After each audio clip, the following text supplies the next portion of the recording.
Hello guys, আসসালামু আলাইকুম। এত সুন্দর একটা বৃষ্টির দিনে আজকে আপনাদের সাথে শেয়ার করব মজার একটা রেসিপি। রেসিপিটা হচ্ছে কাঁচা কাঁঠাল দিয়ে গরুর মাংস।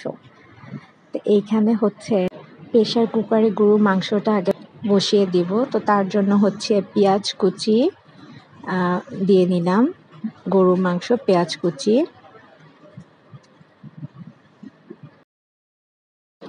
তারপরে এখানে দিয়ে নিব 4-5টার মতো এলাচ, লবঙ্গ এগুলো।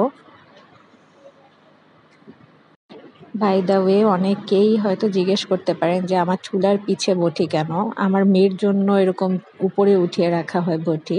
তো যাই হোক, তারপরে আদা রসুন বাটা দিয়ে দেওয়া হলো। আমরা কিন্তু এই আদা রসুন বাটার মধ্যে ধনে জিরে গুঁড়া একসাথে বেটে নিয়েছি। তো আলাদা করে ধনে গুঁড়া বা জিরে গুঁড়া এখানে ইউজ করব না। তো তারপরে হচ্ছে দিয়ে নিব হলুদের গুঁড়ো পরিমাণ মতো।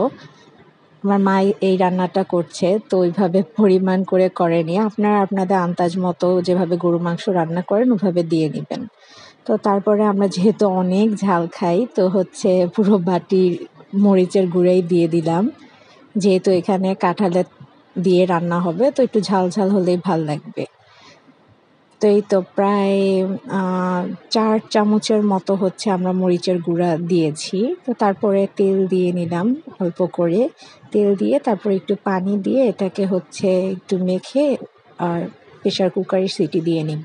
তো তারপরে অন্য একটা কড়াইয়ে হচ্ছে তেলের মধ্যে পেঁয়াজ কুচি ভেজে নিচ্ছি। পেঁয়াজটাকে হালকা হালকা ব্রাউন করে ভাজবো। তো পেঁয়াজটা ব্রাউন হতে হতে বলে রাখি, আপনারা যারা এখনও আমার চ্যানেলটা সাবস্ক্রাইব করেনি দ্রুত সাবস্ক্রাইব করুন।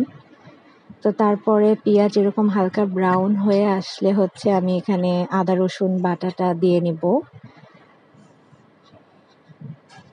তারপরে হচ্ছে এখানে 2 চামচের মতো মরিচের গুঁড়া দিয়েছি।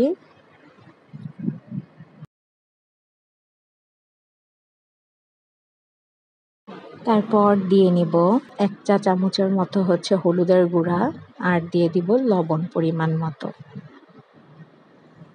তো লবণটা দিয়ে একটু হালকা পানি দিয়ে মশলাটাকে আগে ভালোভাবে কষিয়ে নিব। তো তারপর মশলা কষাতে কষাতে এখানে হচ্ছে একটু বুটের ডাল দিয়ে নিব। বুটের ডালটা হচ্ছে হলুদ আর লবণ দিয়ে আগে একটু সিদ্ধ করে নিয়েছিলাম। তো বুটের ডালটাকে কষিয়ে এখানে হচ্ছে ওই গরুর মাংসটা যেটা হচ্ছে রান্না করে রেখেছিলাম প্রেশার কুকারে, ওইটা দিয়ে দিব। তারপর দিয়ে দিব আগে থেকে লবণ আর হলুদ দিয়ে সিদ্ধ করে রাখা কাঁচা কাঁঠালটা। এই কাঁঠাল কাটাটা আরেকদিন আপনাদেরকে আরেক ভিডিওতে শেয়ার করব ইনশাল্লাহ, কাঁচা কাঁঠাল কিভাবে কাটে। তো তারপরে হচ্ছে নেড়ে চেড়ে হালকা একটু পানি দিয়ে এভাবে কষিয়ে তারপরে নেড়ে চেড়ে নিলেই হয়ে যাবে আমাদের কাঁঠাল দিয়ে গরুর মাংসর তরকারি। তো আপনারাও এভাবে কাঁঠাল দিয়ে গরুর মাংস রান্না করে খান, আর আমার চ্যানেলটা অবশ্যই সাবস্ক্রাইব করুন।